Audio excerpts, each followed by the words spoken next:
Hello everyone and welcome to this webcast.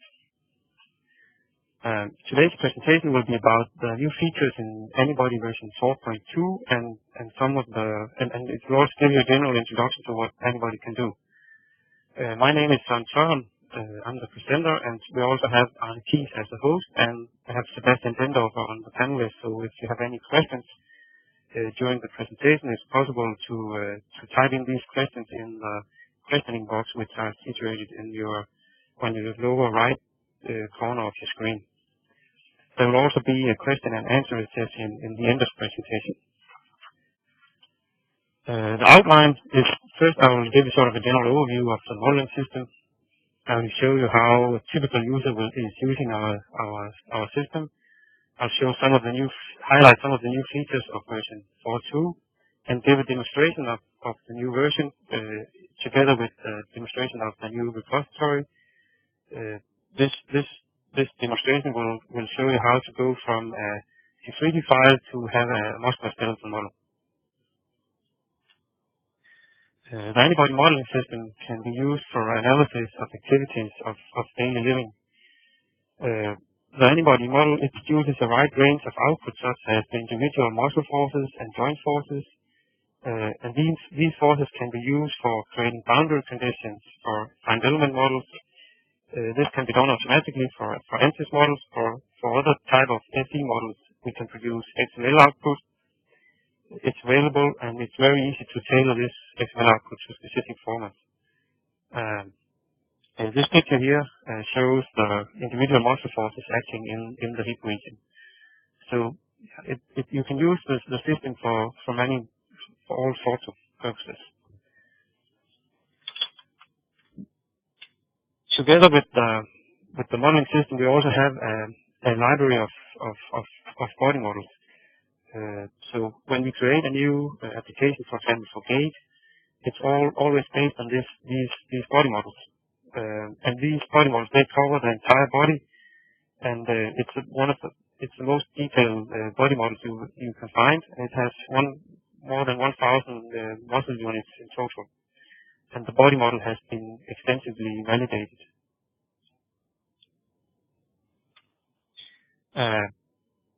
These body models, they also come with a library of activities of daily living. When you want to run the models, of course the body models are important, but it's equally important that you have the good boundary conditions for these body models. So for this purpose, we have a library of activities of daily living available. So it's easy to find one of these activities that has already been done and use this activity as the basis for your particular model as a good starting point. Many of our users, they are working in scenarios resembling the one displayed on this slide. This shows the workflow for doing a virtual design process. We can start out with data that comes in we can start out with MRI data or CT data and feed this into mimics from Materialize. Then you can create the 3D geometry of the bones, and then this information can be used to create a patient-specific musculoskeletal model in AnyBody. Then the next thing you would need is to select one of the activities of daily living and feed that into the model as the boundary conditions. And once you have then both the patient-specific musculoskeletal model and the activities of daily living, you're able to create the boundary conditions for an FE model such as ANSYS. And for ANSYS, we can create this. We have facilities that it makes it possible to write directly the NPDL code needed for creating the loading case. It has been possible for a while to go directly from image and create the find element model in ANSYS. But what is missing in this equation is really the detailed boundary conditions to the FE model. And this is where AnyBody can provide. This is what we can provide. This is the load case.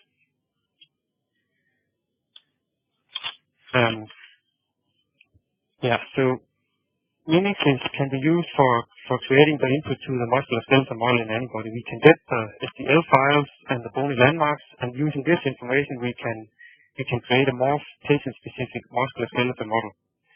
If we want even more details, we can also get the muscle attachment point, for instance, or the cross-sectional areas from Mimics and use this directly inside AnyBody to create a patient-specific model.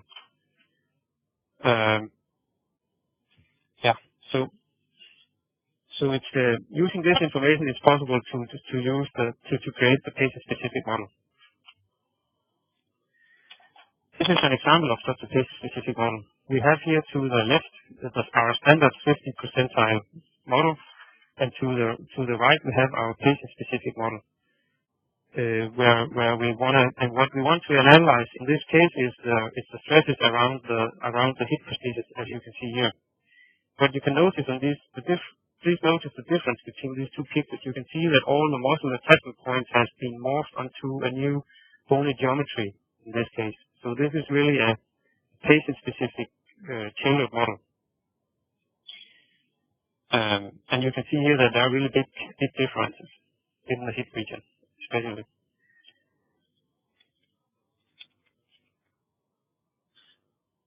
Then this next slide here, it shows the stresses of the femur together with the hip prosthesis. What you have to the right is a loading case.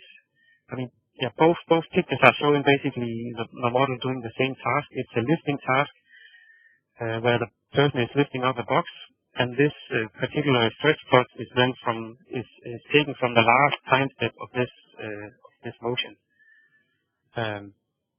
To the right, you have the stress plots from the detailed loading case, where we have taken into account all the muscle forces acting on the bone, and to the left we have basically the same kind of loading case, but here we have excluded the individual muscle forces acting on the bone, so it's only loaded with the net joint forces. So as you can see in these two pictures, there are very clear differences in the stresses, depending on if you have muscles in the model or not. So it's clearly important to have the muscle loads in such a model to obtain the correct stress plots. So to summarize this, realistic evaluation of orthopedic device, it requires realistic load cases, and it's possible to link Mimics, AnyBody, and Ansys together and for obtaining the entire workflow to do a patient-specific model. So this enables vertical prototyping and surgical planning, taking into account individual biomechanics. So now I want to jump to introducing the new AnyBody modeling system version 4.2. This is a slide showing some of the main improvements that has been made in this version. Firstly, we have the model view. There's lots of new functionality available in the model view. The model view is the 3D representation of the models. Now it's possible to really select much more detail what you want to see and hide and make things transparent and so forth. I'll show you a demo of this. There's also a new facility for viewing 3D files. It's very easy now to read in a 3D file and have it visualized very easily. It's also been possible now to actually edit a lot of the muscle parameters without actually reloading the model. So this is a way that this makes it possible to edit specific model parameters very fast and without having to reload the model. So it saves you time. If we look at the mechanics, there are a lot of new facilities available. Those we have named auxiliary constraints. And what it does is that it adds extra constraints to the muscle recruitment, and this can be used for various things. If you look at the first item here, it's now possible to add a bound on the activity for a certain muscle. So we can simply restrict a certain muscle to have a maximum activity or a minimum activity. So this can be used for instance, to model partial paralyzed muscles. There's also a new facility that enables us to model converging or diverging tendons. So if you have one tendon that sort of splits out into several branches, such as digitorum longus, then there are facilities in the recruitment that enables us exactly to do this. It's also now possible to link the activation of specific muscles to simulate co-activation. You can simply specify, I want to have this and this muscle always acting together by a certain ratio or by a certain variable ratio. And furthermore, there is a new facility to model friction. We can actually have been able to model friction until now, but this new tool enables us to do this more accurately and in a more elegant way, you could say. So it simplifies to script this new facility. Furthermore, version 4.2 also enables you to exclude objects from the model. This may sound very simple, but actually, if you have, for example, if you wanted to you want to evaluate the effect of having another type of knee joint, then previously you would have to go into the body model and find the specific file where this knee joint was defined, and you would have to modify exactly this file. Now it's been possible simply just without going into this file to really exclude this entire object, such as the knee joint, and then create your own knee joint without going into really the body part model and try it out. So this enables you sort of to mess around with the body model without risking that all your different models will be affected by this. You can sort of play around and have those changes to the body model to be sort of local in the work that you're currently doing. You don't necessarily have to go directly to the file and do these changes. In version 4.1, we introduced the soft kinematic constraints that now enables us to solve the kinematically overdetermined problems efficiently. And now there has been added some new features to this tool, which enables us to have a variable weight on the markers. So, for example, if a marker drops out, it's now possible to automatically let the system handle this. That you can specify a weighting function that takes care of this. That if the marker drops out, the weight will also go to zero, and this marker will not have any effect until it comes back and is visible again. Furthermore, you can also use these weights for applying, if you have a certain marker that you are unsure about, if the marker has a certain amount of skin artifact in a certain direction, and you can actually specify that this direction I don't trust that much, and then you can simply put a lower weight on exactly that direction of your marker. And this direction is of course relative to the bone that it's attached to. There is also, together with version 4.2, there is a release of the repository. And the main features of this release is that these two generic gait models, the gait lower extremity and the gait full body model, they have been revised and improved compared to the previous release, so it's tried to make them more user-friendly. There's also, a part of this work has been to introduce new force split types, so there are more predefined force split types available in the repository. So if you have a mocap trial, you will have more standard force plates available, so you can just sort of, with a limited amount of code, you can specify your force plate. Basically, you just have to point at the track data in your security file, and then you have the force plate defined automatically from the script, because it has all been predefined in a class.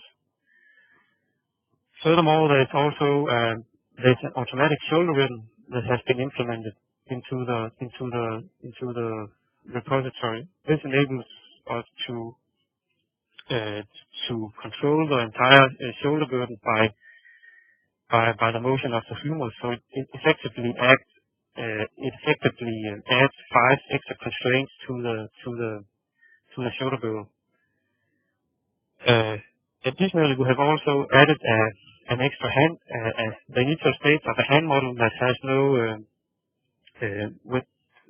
and this hand model, it works together with the rest of the arm model. Currently, this hand has no muscle applied. The forces in the hand comes from artificial muscles that are situated in joints. So it's moment generators that are placed in the joints. But the muscles that spans the wrist, of course, now insert on the cracked segments of the hand. So you can either now use the stiff hand or this new developed hand in the model. Furthermore, there's been added passive stiffness to the spine model, and there's been multiple fixes to the 20 lower extremity model to fix various issues. So now I'll switch to the AnyBody modeling system and give you a short demonstration. So I've now opened up the system, and I've opened up our gait lower extremity model. This is what you see here. So the AnyBody modeling system contains of various windows, and one of the main ones is this window is the window like this, where we have the scripting area. So this is really where the model is defined. We also have, so we could try to load this model. This is done by clicking this icon here that will load the script. And now you can see down here in the message window that it's giving us some messages that it's loading the model, it's configuring it right now. And then in a short while you will see that it has been loaded. So it's loaded, and we can, when this area here has been white, we can click on the window here and select the model view and have a 3D representation of the model visualized. So you should be able to see the model now, and of course it's possible to rotate it around and see it from various angles.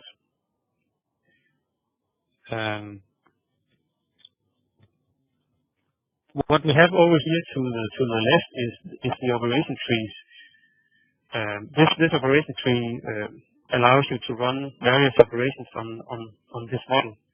The operations, they are all defined in the script. So depending on what type of model you have different operations available over here. But let's look at some of the functionality that has become that's new in the new model view. What you can do now is that you can, for example, I can put the cursor here on the flank, and I can right click, and then I can get a list of this view here. So for example, here I can try to make the flank transparent. Maybe it's a little bit difficult to see, but now it's actually the flank can actually become transparent. So we can reset this with selection again, and now it's not transparent anymore. You can try to click this again, and now you can see that we have down here we have sort of the entire sort of structure of this object, the entire hierarchy of this object that I clicked available. So you can see I click actually on the shank, on the draw surface of the shank. I click basically on the STL geometry representing the shank. But then I can also see here on the next line that this geometry, it belongs to the shank. And the shank is also, it's part of the segment folder. And this segment folder is part of the leg folder. And the leg folder is part of the right side of the model. And the right side is part of the body model. So actually, just by doing this click, you can get a lot of information about how the model is structured. So let's say now that we wanted to make the entire leg transparent, we could then go into select here the right leg, and then try to make this transparent. So now you can see here that the entire leg here became transparent. We could also go into this leg again and try to visualize all we could try to visualize all the joints. So there are a number of new drawing objects also available. And in the model we have two types of drawing objects. You could say we have sort of the default drawing objects and the user-defined drawing objects. When you load the model, the ones that you will see are the user-defined drawing objects. But from this case, we could now go in, for example, to look at the default drawing objects for the joints. So I've selected here the joints. Then I go into the default folder here and I click show. And now you can see here that now it's actually displaying here some axes which are representing the joint axis of this particular of the angle right here.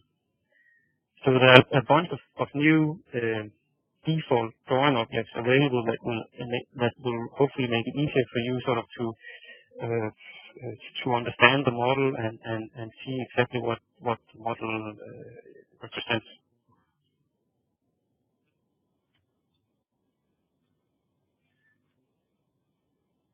Okay, now I'll explain a little bit more about this gate model.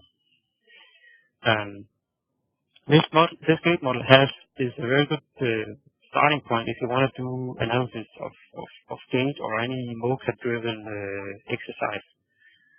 It's specifically tailored to be able to read in a C3D file, automatically scale the subject to fit this what was recorded, and then find the motion, and then after this has been done, you can run an inverse analysis and calculate all the muscle forces and joint forces.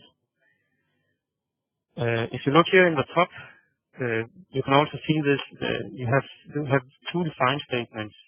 There's this motion and parameter optimization model that can be either 1 or 0. If it's 1, then you have automatically selected a model that is the model that we use for optimizing the motion and the model parameters such as the size of the subject. If the inverse dynamic analysis here is 1, then you have selected the model that you can run the muscle forces on. You can calculate the muscle forces on using this model. But then you need to have this first one here already carried out. You can also have both of them active at the same time, but this will effectively show you two body models in the same model view. So usually we would recommend to have only one of them active at the time. So now we start with having only the kinematic model available. Then we can browse a little bit down here. The first part here of the model is a bunch of classes. So AnyBody now has a manuscript plus facility, so you can basically we have created a bunch of predefined classes that makes it easier for the user to do various things. So there are predefined classes for example, the force plate. There are predefined classes for doing a marker driver. There are predefined classes for scaling the subject, and so forth. And those are the ones that are included in this section here. Then if you continue on, there are two more files here. It's the model setup file and the trial-specific file. And basically these two files are the only ones that you should need to manipulate if you want to do a new gait trial. And basically the rest of this main file, it should be left in general be left untouched. It should only be needed to modify exactly these two files. If we go into the model setup file, I can do this by clicking on it. Then we can see that it contains the C3D file data object. It's the object that reads in simply the C3D file that has been recorded in the mocap lab.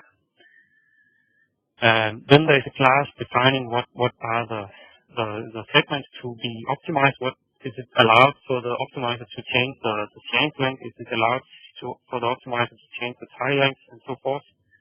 This can be defined here. And then finally there is a section like this for each of the markers. So in this case it's our tie marker. It's put on the right tie. It has a number of settings here, so it's allowed for the optimizer to move it in X direction, Y direction, and Z direction, those are all three set to be on. So it actually can move and find the optimal position of this marker automatically. Then there is also three weights here. They are all set to be 1. So they have the equal weight. But in fact, you could easily here just change one of them to have, for example, a lower weight. And then now we would have said that this marker should have, we don't really trust the X direction of this marker. So we could, because there might be a lot of skin artifact in exactly this direction with respect to the segment. So we have given this a lower weight, and then this would not, I mean, the information in that direction, you could say, would not count as much as the other directions when it's being used by the optimizer. These three weights here are all sort of constant in time, but in fact, it's also, as explained before, it's possible to have weights which has variations in time, so that you can handle markers that really drop out throughout the analysis. So markers that are only visible in part of the analysis can be handled in a similar fashion. There's actually a new tutorial available exactly on this that shows a model where a specific marker drops out and comes back again, and you can see easily that that the model handles this in a very well way.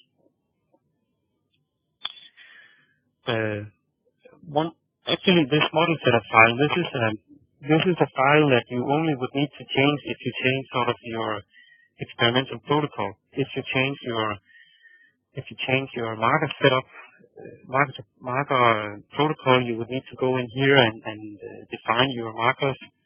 Or if you change your basically if you change your marker protocol, you would need to go in here and change this. And this is also something that AnyBody technology can provide as service. Is the setup of this file, so you can send us a specific security file, and we can help you. We can help you set this up exactly for your lab, so that it's easy for you to model different trials. Then the file that you need to make modifications in if you do a new trial is the trial-specific data. And this is this file. What it contains is that first of all, it contains the name of the security file that you want to analyze. So this is what we have here. Then it contains the starting time of the analysis and the end time of the analysis. And in this case, as a predefinition, it lays here an equation that is sort of that automatically calculates what should be the starting time, and it bases information on the information that is available with the security file. So by default, if you don't touch the t-start equation, it will use the same starting time as your recording, and the same goes for the t-end. It will use by default the same end time as your recording. But in this particular case, I've modified this slightly to limit the analysis time a bit. So actually now, when I run this model, I will only analyze the standing phase of the right leg, because I've limited here the ending time of the analysis. There's also here the variable end step that allows you to specify how many times that should the analysis be divided into. And in this particular case, I've also limited this time step to be 100. Then comes here the specification on the anchrometrics of this person. What's the mass of the subject? What's the height? What is the individual length of the individual segments? And so forth. Basically, the automatic scaling of the model will actually change these different lengths. But these lengths here only serve as a first estimate of to the model of what they should be. So it helps with having a good starting point. But you can also say about this last part of this trial-specific folder. What this defines is the initial position of the body when you load in the model. So it's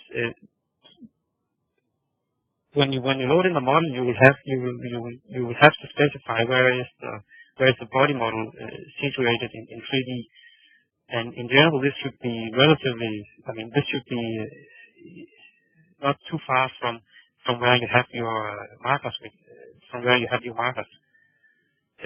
and so you want the body model to be to be situated close to your markers. But in general, it's rather robust with respect to this, so it doesn't need to be exactly on top of your markers.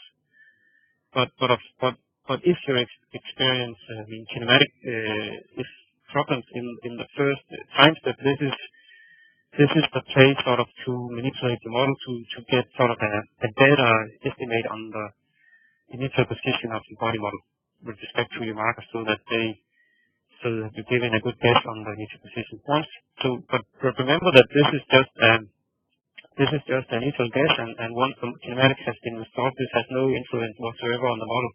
It just serves as an initial guess. So now we could try to run this. This motion optimization. So we can do this by clicking this run motion and parameter optimization sequence. So this is in this case, this is a predefined sequence of operation that has to be carried out for this particular analysis. In fact, it will do two things. It will run first this parameter optimization based on a reduced number of time steps. So it's in fact throwing away some of the time steps and running the parameter optimization. Then once it has converged and it has found the optimum size of the subject, optimum location of the markers, it's then running the kinematics again with the full set of steps in the model. So we can try to run it.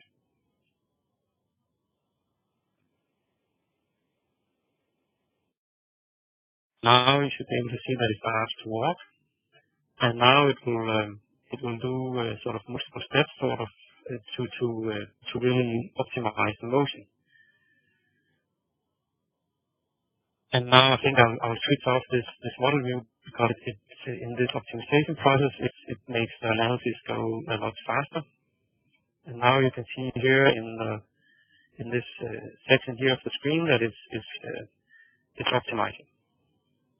So it takes a short while before it's finished. And remember, what it does now is that it's finding the motion that follows the markers, and it automatically scales the subject to the track size, and it also finds the optimal marker locations. So now we can switch back the model view. Now it's actually running the analysis with the full amount of time steps. So if we zoom into the model here, we can see now, for example, this is the time marker here. We can see that there is a blue sphere and a red sphere, and the blue sphere is the one that is the marker attached to the body, whereas the red one is the one that has been recorded in the lab. And now you can see that it has determined the motion, and it has scaled the body size.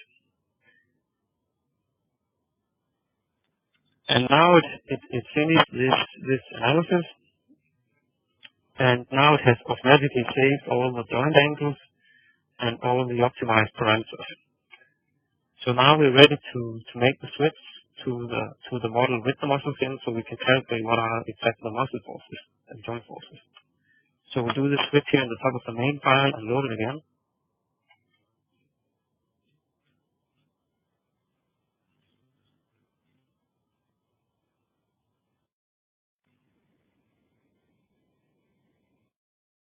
And now you should be able to see the model again just shortly with the muscle fin.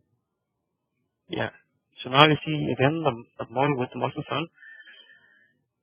In this particular model, I've excluded the muscles of the left leg just to make it run faster for this demonstration. So basically, the model is actually now ready to run again, and again we have a predefined sequence of analysis that will be carried out. If we take this one, what it will do now is that it will automatically read in all the optimized joint angles that we just did, and it will automatically read in all the optimized sizes of the segments, optimized position of the markers, and so forth. So let's try to do this. click this one and click run. And you see here that it's writing a lot of different things here. It's saying basically what it said, that it optimized, it updated the design with the design variables that we had from our previous analysis, such as the mark locations and signal strength. So now it's actually running the inverse analysis, and you can start looking into, and you can see here that it's actually moving slowly. And we could, for example, look at some results in the chart view. Let's look at some of the muscle forces. So we can browse into the human model, go into the right folder, to the right leg, to the muscles. Click on one of the muscles. This is the activity of one of the muscles. We can then put in a star here just to see all of them. So these are then all the different muscle activities that we have calculated until now. So basically, yeah, it calculates each individual muscle force and each individual joint force while it's doing this analysis. So there's really a lot of information available in the model. So while it's doing this, we could try to see to look at some of the new facilities that are available in version 4.2 in terms of these auxiliary constraints that enables you to do sort of, among other things, you could say patient-specific recruitment. And in the main file here in our inverse dynamic study, I have prepared a few lines. So what I want to illustrate is an attempt to create a model of a patient with cerebral palsy or CP. And in many of such patients, the muscles around the knee, they are co-activated and the knee is stiffened up. And we want to try to build a model where this was part of it. So in this case, really making the recruitment patient-specific to incorporate this. So in this case, we have selected a number of muscles which we will link them together so that they are always activated equally. And this is one of the new facilities of the system can do. So I outcomment these four objects, which they can use of this object here, which is named any muscle activity constraint. And what it enables you to do is to set up a link between two muscles and specify what should be the ratio between the activations of these two muscles. So in this case, I selected the rectus femoris 1 muscles and the semitendinosus muscle 1. And then I set in here the coefficient saying that the activations of these two muscles should be exactly identical.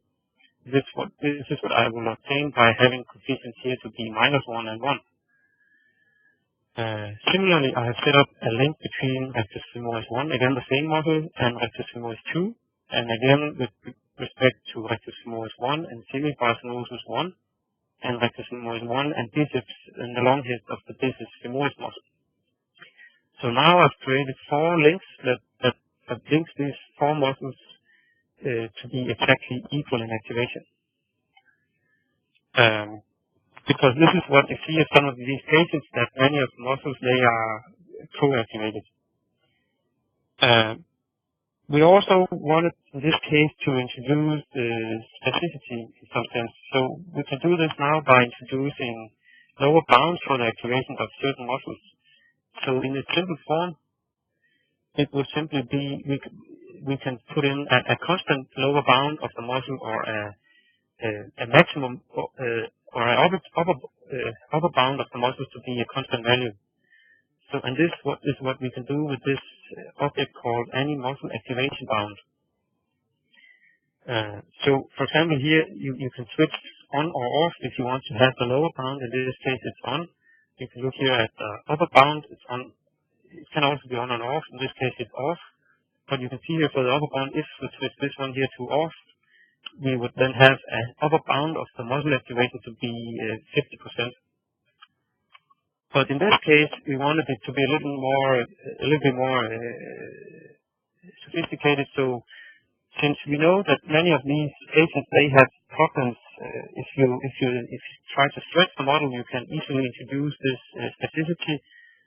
So we wanted to make this lower bound and a function of the muscle speed. So we did this we have put in this very simple equation saying simply that we want this lower bound to be exactly our muscle speed of the rectus femoris. The rectus femoris LMP dot, what is the muscle speed, times 4. So we will simply put in this to be the lower bound, that no matter what, this should have minimum an activation of 4 times of the muscle speed. So effectively, this means that the activation will vary between I think it's between 0 and around 50%. I'll show you some curves of this later. So it gives in a time variation in the lower bound of rectus femoris. But then since rectus femoris is linked up to all these 3 other muscles that you saw here, they are all going to have this lower bound for activation. So let's reload the model again and try to see the effect that this will have on the muscle activations. So we are running again the model, but the model will have exactly, we are prescribing the same motion as we had before, but we're changing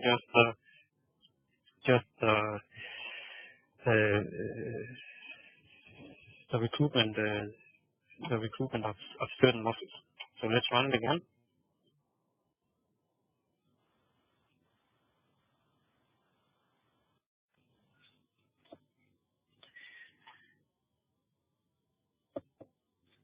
In fact, now that it's not so visible exactly on this model that it has changed, but many of the muscles around the knee are now really become much more active than they were before. You can see here that some of these muscles are now clearly dark red. So this color indicates that they are more activated than the more pale muscles in here.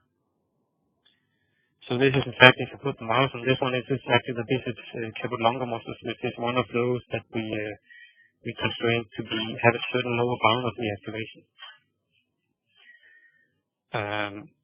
I think now actually I'll switch back to the presentation because I already prepared a result slide on this particular study. So this slide here shows exactly what I just illustrated now. This upper curve here shows the 5 muscles that are now linked together. It's rectus femoris 1 and 2, semitendinosus, semiparstenosus, and biceps femoris caput-longum. And they are now all forced to have a lower bound of the activation to have a variation like this. And this variation is exactly the speed of the rectus femoris 1 muscle times 4. If you then look at what they would be in a normal gait analysis, this is the picture that you see below here. This is the graph that you see here. And if you compare these 2 graphs, you can see that especially in the beginning here, they had much more low activation than they had before. And also this second peak here is much higher now. It's enforced now to be much higher than it was before. So on this y-axis here, we have the muscle activation. If you then look at the results, this upper curve here is some of the muscles that are mostly affected by introducing these patient-specific recruitment. So the upper graph here shows the results from the modified recruitment, and the lower curve here shows for the normal analysis. And again, we have the muscle activation on the y-axis and the time on the x-axis. And the muscles I've chosen here to display is sartorius, proximal and distal, and psoas major, the envelope of psoas major, and a pathological envelope. And as you can see here, those now we have a peak activation of 60%, whereas before we had the peak activation of 25%. So it's so we have a much higher activation than we had before in this particular, just due to that we introduced these patient-specific activations. And what this effectively will do is that it will stiffen up the knee and make it much more difficult to the patient to walk. This so some of there are various resources available that you can have more information from. We have a site called AnyScript.org. In this site you can find a forum, so you can find a repository, you can find wiki pages. There's a link of tables and references. On the company side, AnyBodyCheck.com, you can find the software, you can find the documentation, the newsletters, tutorials, and webcasts. So now we have a question and answer session. If you have any questions to the presentation,